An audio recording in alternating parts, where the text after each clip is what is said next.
বাজাজ এবং কেটিএম এর সবথেকে ভালো একটা যেটা বিষয় আমাকে যেটা মানে ব্যক্তিগতভাবে ভালো লাগে সেটা হচ্ছে ভাই এদের যে প্রত্যেকটা পজিশনে একটা করে ইন্ডিকেট করে আমাদের, যেমন হর্ন সিগন্যালটা লাইট জ্বলে, এখানে সুইচে লাইট জ্বলছে, এখানে ইঞ্জিন সুইচে লাইট জ্বলছে, এখানে কিল সুইচে লাইট জ্বলে, প্রত্যেকটা জায়গায় যে মানে লাইটটা আমাদেরকে ইন্ডিকেট করে, এটা আমাকে কিন্তু পার্সোনালি খুবই ভালো লাগে ভাই, খুবই ভালো। তো hello guys, welcome back to my YouTube channel. Guys কেমন আছে সবাই? আশা করি সবাই ভালো আছেন, আমিও ভাই আপনাদের ভাই ভালোই আছি বন্ধু। তো আজকে আমি ব্লগ করতে যাচ্ছি 1:52। এইখানে দেখতে পাচ্ছি আমি আজকের ব্লগে আমি কিছু অন্য কিছু ভেবে রেখেছি, ঠিক আছে। আজকের ব্লগে ভাই আমরা কিছু রিভিউ করার চেষ্টা করব। আজকে আমরা বাজাজ কোম্পানির কোনো গাড়ি ভাই রিভিউ করব, NS 125 BS7 যেটা লেটেস্ট ভার্সন, ঠিক আছে। এই দুটোর মধ্যে আমরা একটা রিভিউ করবো। তো তোমরা ভিডিও দেখলাম লাস্ট পর্যন্ত থাকো। ভিডিও যদি ভালো লাগে একটা লাইক করে দেবো, চ্যানেলটিকে ভাই সাবস্ক্রাইব করে নিও ভাই। ভিডিও স্টার্টিংয়ে যেটা আপনাদের বলেছিলাম কি আজকে আমি একটা বাইকের রিভিউ করবো, সেটা হচ্ছে বাজাজ NS 125 সিসির, যেটা একদম লেটেস্ট ভার্সন মানে E20 BS6 এর 2.0। এটাতে আপগ্রেড যেটা ফার্স্ট অফ অল করেছে, আপনারা দেখলেই বুঝতে পারবেন, সেটা হচ্ছে DRL-টা দেওয়া হয়েছে। আর বাইকটাতে কি কি ফিচার আছে, কত পাওয়ার আছে, কত কি আছে, সবই আমরা ভিডিওতে বলবো। তো ভিডিও আপনারা লাস্ট পর্যন্ত থাকেন। সামনে যে টায়ারটা ইউজ করা হয়েছে এটা হচ্ছে 80 সেকশনের টায়ার, 80/100/17। তো সামনে ডিস্ক ব্রেক দেওয়া হয়েছে, আমরা যেটা দেখতে পাচ্ছি ভাই ATM এর ডিস্ক ব্রেক সিস্টেম আছে এতে কিন্তু ABS নেই। এর আগে আমরা যে মডেলটা দেখেছিলাম BS6 এর, সেটাতেও ভাই এই নর্মাল ফক্সই ছিল। এটাতে USD ফক্সটা দিলে একটু ইনহ্যান্স হতো, বাইকটা আর একটু ভালো লাগতো দেখতে বা চালাতেও ভালো লাগতো, লুকসটাও একদম বেটার হতো। এর আগে যেটা ছিল সেটা ছিল আপনার হ্যালোজেন ইন্ডিকেটর, এখনো সেটা হ্যালোজেনই আছে। আমি চাবিটা অন করে আপনাদেরকে দেখাবো। তো আপনারা দেখতেই পাচ্ছেন এখনো হ্যালোজেনই আছে। তো ইঞ্জিনের কথা আমরা বলি, এখানে 124.45 সিসি ইঞ্জিনের লিখাই আছে, যার পাওয়ার হচ্ছে ভাই 11.45 PS পাওয়ার, যেটা প্রডিউস করে 8500 RPM এ। আর 11 Nm টর্ক যেটা প্রডিউস করে আমাদেরকে, সেটা হচ্ছে 7000 RPM এ। নেক্সট আমরা যেটা দেখতে পাচ্ছি ভাই ব্রেকিং সিস্টেম, পেছনে হচ্ছে ড্রাম ব্রেক, আগে হচ্ছে ডিস্ক ব্রেক, যেটা ABS দেওয়া হয়নি, নর্মাল একটা ডিস্ক ইউজ করা হয়েছে। তো এই বাইকটাতে আমরা যেটা পাচ্ছি সেটা হচ্ছে সেলফ প্লাস কিক, দুটো জিনিসে আপনি ইউজ করতে পারবেন। আপনি এখানে কিকও ইউজ করতে পারেন, আবার আপনি সেলফও ইউজ করতে পারেন, যেটা ইঞ্জিন। আর এখানে ভাই যে এক্সস্টটা ইউজ করা হয়েছে সেটা হচ্ছে আন্ডারভেলি এক্সস্ট, যেটা KTM এ বেশি ইউজ করা হয়। আর এখানে মনোসক্স এর সাসপেনশন পেছনে দেখতে পাচ্ছেন, এখানে অ্যাডজাস্টেবল সাসপেনশন আছে, যেটা খুব একটা বেশি অ্যাডজাস্ট করা যাবে না। পুরো পেছনে যে টায়ারটা ইউজ করা হয়েছে সেটা হচ্ছে 100 সেকশনের টায়ার। পেছনে আমরা যেটা দেখতে পাচ্ছি টেল টাইডিটা মোটামুটি একটা লুক দিচ্ছে ভাই, পেছন থেকে একদম ওয়াও লাগছে। বাইকটাকে পুরোপুরি ভাবে একদম ভালো করে আপনাদেরকে দেখানোর চেষ্টা করি, তাহলে একটু মানে এই প্রাইস রেঞ্জের মধ্যে মানে বাইকটা খুব সুন্দর করেছে। 125 সিসি হিসেবে বাইকটা না একদম অসম বাইক বলতে পারি আমি। মানে একটা জিনিস আমাকে এখানে ডিসঅ্যাপয়েন্ট করলো, সেটা হচ্ছে ভাই যদি এখানে ABS-টা ইউজ করা যেত বা ডবল ডিস্কটা যদি দেওয়া যেত, কিন্তু কোম্পানি এখনও ড্রাম ব্রেক ইউজ করছে। যেখানে মিটারের কথাটা বলি, তাহলে এর আগে ছিল নর্মাল মিটার ছিল, এবারে কিন্তু ডিজিটাল মিটার ইউজ করা হয়েছে, ঠিক আছে। তো এখানে স্পিডোমিটার, এখানে হচ্ছে গিয়ার পজিশন, এখানে ফিউল ইন্ডিকেটার, স্পিডোমিটার, ওডোমিটার, তারপরে কিলোমিটার এখানে আপনি দেখতে পাবেন, এখানে টাইমিং। আর যেটা আপনার RPM এ যে এটা দেওয়া আছে সেটা হচ্ছে অ্যানালগ সিস্টেমে দেওয়া আছে, সেটা ডিজিটালি দেওয়া হয়নি।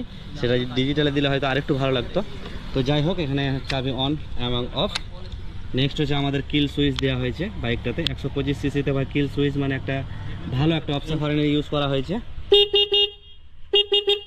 এখানে আমাদের পাস লাইটও দেওয়া হয়েছে, ঠিক আছে। বাকি ক্লাচটা ভাই মোটামুটি আপগ্রেড করা হয়েছে, সেটা হচ্ছে ভাই এখানে USB চার্জিং পোর্ট দেওয়া হয়েছে। এই রাইড এক্সপিরিয়েন্সটা কেমন হতে চলেছে এই বাইকটার, সেটাও আপনাদেরকে দেখাবো। ফাইনালি আমরা চলে এলাম ভাই রোডে রাইড এক্সপিরিয়েন্সটা করার জন্য, ঠিক আছে। তো আমরা এবারে দেখব বাইকটা কিভাবে পারফরমেন্স দিচ্ছে। তো প্রথমে আমি গাড়িটা ভাই স্টার্টিং করলাম।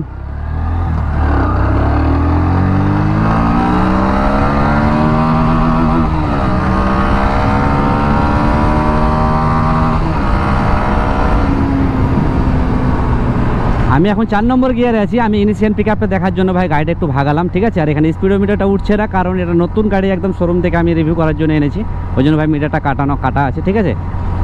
তো আমি এখানে 4 নম্বর স্পিডে যাচ্ছি। তো গাড়িটার এবার আমি দেখব যে রাইড এক্সপিরিয়েন্সটা কীরকম, মানে ভাইব্রেশন কীরকম হচ্ছে, এবং হাই গিয়ারে লো পাওয়ারে যদি আমরা চলি তাহলে কীরকম গাড়িটার এক্সপিরিয়েন্স আমাদের হবে। তা আমি একদমই স্পিডটা স্লো করে দেবো আর একদমই আস্তে আস্তে চালাবার চেষ্টা করব, ঠিক আছে।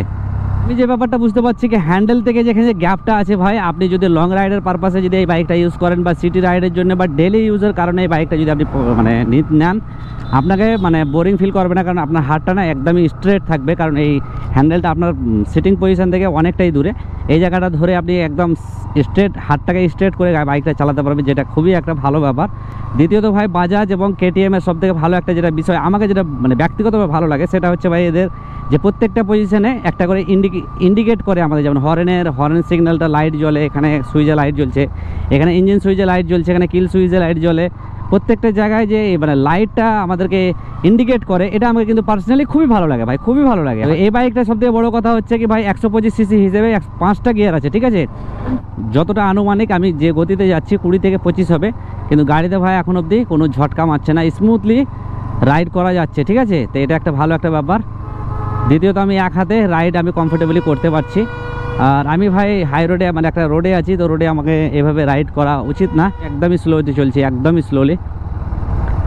তো আমি হাই গিয়ারে থেকেও কিন্তু লো পাওয়ারে ইউজ করতে পারছি, আমার বাইকটাতে কিন্তু ঝটকা মারছে না, ঠিক আছে। এই দেখেন একদমই 10 থেকে 15-20 হবে ম্যাক্সিমাম, আমি 5 নম্বর গিয়ারে আছি, এখনও ভাই স্মুথলি আমি কিন্তু বাইকটা চালাতে পারছি, কোনো ঝটকা মারছে না, ঠিক আছে। এবারে আমি একটু স্পিড বেশিতে দেখবো এবং ভাইব্রেশন হচ্ছে কিনা সেটাও একটু আপনাদেরকে বলবো।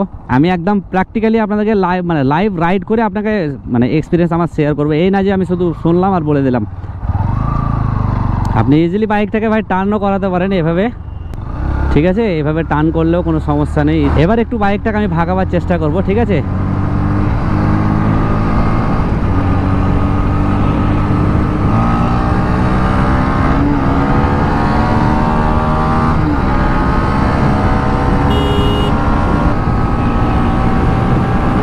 তো স্পিড গতিতে চলার পরে ভাই আমি যেটা বুঝতে পারছি সামান্য একটু ভাইব্রেশন ফিল হচ্ছে, যেটা আমি ভাই থেমে আপনাদেরকে বলবো, ঠিক আছে। বাইকটা ভাই আমি স্পিড গতিতে ফাইনালি বাজাজ পালসার NS 125 সিসির এই যে বাইকটা ভাই আমি স্পিড গতিতে মোটামুটি 100 পর্যন্ত তুলেছি, আমার আইডিয়া অনুমানিক, কারণ স্পিডোমিটারটা কাটা আছে।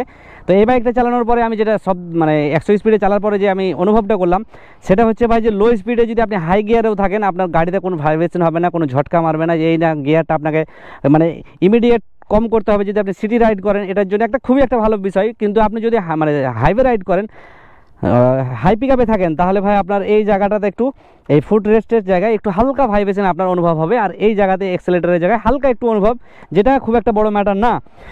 সাইনবোর্ডটা আমি আপনাদের সামনে দিয়ে দিচ্ছি। আমি Bajaj and KTM showroom, Murarai Bhadishwar, Chatra road, Sathi automobiles, তাদেরকে ভাই অসংখ্য ধন্যবাদ। যেনারা ভাই আমাকে এই বাইকটা দিয়েছে স্পেশালিভাবে রিভিউ করার জন্য, তাদেরকে ভাই অসংখ্য ধন্যবাদ। আপনারা যদি কোনো ধরনের বাইক মানে বাজাজ অ্যান্ড কেটিএমের কোনো ধরনের বাইক নিতে চান, যে কোনো বাইক ইজিলি ফাইন্যান্সও হয়ে যাবে, আপনারা ক্যাশ নিতে চাইলে ক্যাশও নিতে পারেন। যদি আপনারা কোনো বাইক নিতে চান অবশ্যই এই শোরুমে ভিজিট করুন, আর ডিসক্রিপশনে তাদের লোকেশন, তাদের নম্বর অবশ্যই দেওয়া আছে, আপনারা অবশ্যই চেক আউট করে দাদাদেরকে কল করে আপনারা ইনফরমেশন নিতে পারেন। আমার ভাই মানে চ্যানেলে এই রিভিউ টাইপের ভিডিও বেশি দিন থেকে আমি করছি না, আমার নতুন মানে ভিডিওগুলো করছি, তো কিছু ভুলভাল হতেই পারে, কোনো ধরনের মানে ভুল ত্রুটি হয়ে থাকে, তো আপনারা অবশ্যই আমার কমেন্ট করে জানাতে পারেন, ছোটো ভাই মনে করে, ঠিক আছে। যেনারা আমার ভিডিওটা দেখছেন, যদি এইরকম ধরনের বাইক বা যে কোনো বাইকের যদি আপনারা রিভিউ দেখতে চান, অবশ্যই আমাকে কমেন্ট করবেন, যদি ভালো লেগে থাকে অবশ্যই কমেন্ট করবেন, আর এই ধরনের ভিডিও মানে দেখতে চাইলে অবশ্যই আমাকে কমেন্ট করে জানাবেন। তো আবার দেখা হচ্ছে নতুন কোনো ব্লগে, ততক্ষণের জন্য ভাই টাটা বাই বাই।